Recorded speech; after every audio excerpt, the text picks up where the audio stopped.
നവകേരള ബസിന്റെ കോഴിക്കോട് ബംഗളൂരു റൂട്ടിലെ ഗരുഡ പ്രീമിയം സർവീസിന് തുടക്കം. കോഴിക്കോട് KSRTC സ്റ്റാൻഡിൽ നിന്നും രാവിലെ 4:30-ക്ക് ആരംഭിച്ച ബസ് ബംഗളൂരുവിൽ എത്തി. ബസിന്റെ വാതിൽ അല്പനേരം തകരാറിലായത് കന്നിയാത്രയിൽ കല്ലുകടിയായി. എന്നാൽ ജീവനക്കാരുടെ പരിചയക്കുറവാണ് കാരണമെന്നാണ് ഗതാഗത വകുപ്പിന്റെ വിശദീകരണം.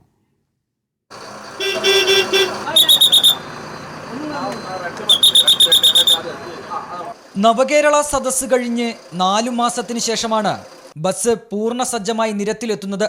KSRTCയുടെ അന്തർ സംസ്ഥാന സർവീസ് ഗരുഡ പ്രീമിയമായാണ് കോഴിക്കോട് ബംഗളൂരു റൂട്ടിലെ യാത്ര.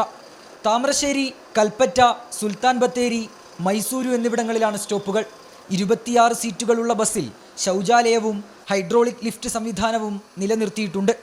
1271 രൂപയാണ് ടിക്കറ്റ് നിരക്ക്. കോഴിക്കോട് വെച്ച് തന്നെ സീറ്റുകൾ നിറഞ്ഞു. നമ്മളെപ്പോലുള്ള ഒരുപാട് ആൾക്കാർക്ക് ഒരു സൗകര്യമുള്ള ഒരു കാര്യം കൂടി നമ്മൾ ഹൈഡ്രോളിക്കിൻ്റെ സ്റ്റെപ്പ് എന്നുള്ളത്. കാരണം ഒരു ഭിന്നശേഷിക്കാർ ഒരാളെ അവിടെ നിർത്തി കഴിഞ്ഞാൽ നേരെ പൊക്കിയ ഇതിലേക്ക് കയറ്റാൻ പറ്റും. ഉച്ചയ്ക്ക് 2:30-നാണ് മടക്കയാത്ര. 10:30-ന് കോഴിക്കോട് തിരിച്ചെത്തും. റിസർവ് കം കണ്ടക്ടർ രീതിയിൽ P. ജയ്ഫർ, ഷാജിമോൻ എന്നിവരാണ് ബസ്സിലെ ജീവനക്കാർ. യാത്ര 4 മണിക്ക് ഇവിടുന്ന് കോഴിക്കോട് നിന്ന് സ്റ്റാർട്ടാവും ബാംഗ്ലൂരേക്ക്. അവിടെ 11:30 ആകുമ്പോൾ എത്തിച്ചേരും.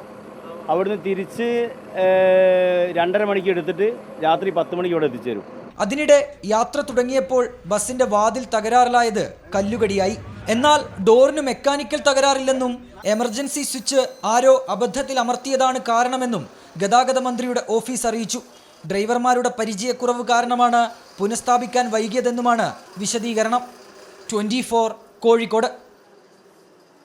ബംഗളൂരിൽ നിന്ന് അരുൺ പൂപ്പറമ്പ് ചേരുന്നുണ്ട്. അരുൺ, ഇത് എല്ലാ ദിവസവുമുള്ള സർവീസാണോ? ആദ്യ യാത്ര കന്യാത്ര എങ്ങനെയുണ്ടായി അരുൺ? നവകേരള ബസ്സായ ഗരുഡ പ്രീമിയത്തിന്റെ ആദ്യ ട്രിപ്പ് ബംഗളൂരുവിൽ, അതായത് കോഴിക്കോട് നിന്ന് ആരംഭിച്ച് ബംഗളൂരുവിൽ പൂർത്തിയായിരിക്കുകയാണ്. പുലർച്ചയ്ക്ക് 4 മണിക്കാണ് കോഴിക്കോട് നിന്ന് യാത്ര ആരംഭിച്ചത്.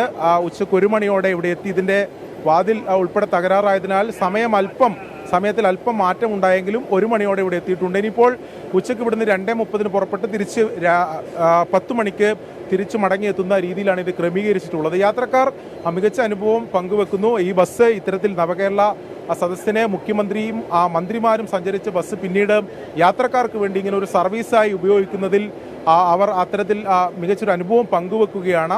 എല്ലാ സജ്ജീകരണങ്ങളും ഉണ്ട്. ഇവിടെ ഹൈഡ്രോളിക് ലിഫ്റ്റ് സംവിധാനമുണ്ട്. അതോടൊപ്പം തന്നെ ടോയ്ലറ്റ് സംവിധാനം, മികച്ച സീറ്റിംഗ് പൊസിഷൻ ഉൾപ്പെടെ ഉണ്ട് എന്നതാണ് യാത്രക്കാർ പറയുന്നത്. നല്ല യാത്രയായിരുന്നു. നമ്മൾ പ്രതീക്ഷിച്ച ആ ഒരു വൈബ് ഉണ്ട്. യാത്ര കുഴപ്പമില്ല, പക്ഷെ നമ്മൾ പ്രതീക്ഷിച്ചത്ര നല്ലതല്ല. കാരണം മറ്റുള്ള ബസ്സുകളൊക്കെ നമ്മൾ സ്ഥിരം പോകുന്നതല്ലേ, വോൾവോ ബസ്സിലൊക്കെ സ്ഥിരം പോകുന്നതാണ്, പക്ഷെ അത്ര കംഫർട്ട് അല്ലത്. യാത്ര അടിപൊളിയായിരുന്നു. നമ്മളെ ഈ ഒരു ടോയ്ലറ്റ്, അതുപോലെ നമ്മളെ പോലുള്ളവർക്കൊരു സൗകര്യം ചെയ്ത സംഭവമാണ് ഈ ഒരു ഹൈഡ്രോളിക് സ്റ്റെപ്പ് എന്ന് പറയുന്നത്. എന്തായാലും അത്തരത്തിൽ അനുഭവങ്ങൾ യാത്രക്കാരും പങ്കുവെക്കുന്നു. ആദ്യ ട്രിപ്പ് എന്തായാലും പൂർത്തീകരിച്ചിട്ടുണ്ട്. ഇനിയിപ്പോൾ എങ്ങനെയായിരിക്കും വരുന്ന ദിവസങ്ങളിൽ ബസ് ഇത് ടിക്കറ്റ് ഉൾപ്പെടെയുള്ള യാത്രക്കാരുടെ പ്രതികരണം എങ്ങനെയായിരിക്കും എന്നുള്ളത് കണ്ടറിയണം. പകൽ സമയത്തൊരു ഓടുന്ന ഇത്തരത്തിലൊരു AC സംവിധാനമുള്ളൊരു ബസ് കൂടിയെന്ന പ്രത്യേകത കൂടിയുണ്ട്.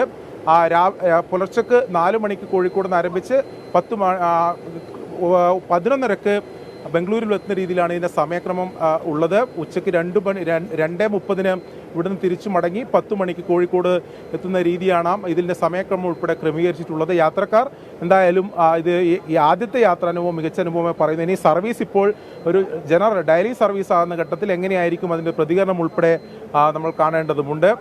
ബംഗളൂരുവിലെ ഗരുഡ പ്രീമിയം ബസ്സിൽ നിന്നും സജിൽ ഗുരുവായൂരിനൊപ്പം അരുൺ പൂപ്പറമ്പ, 24.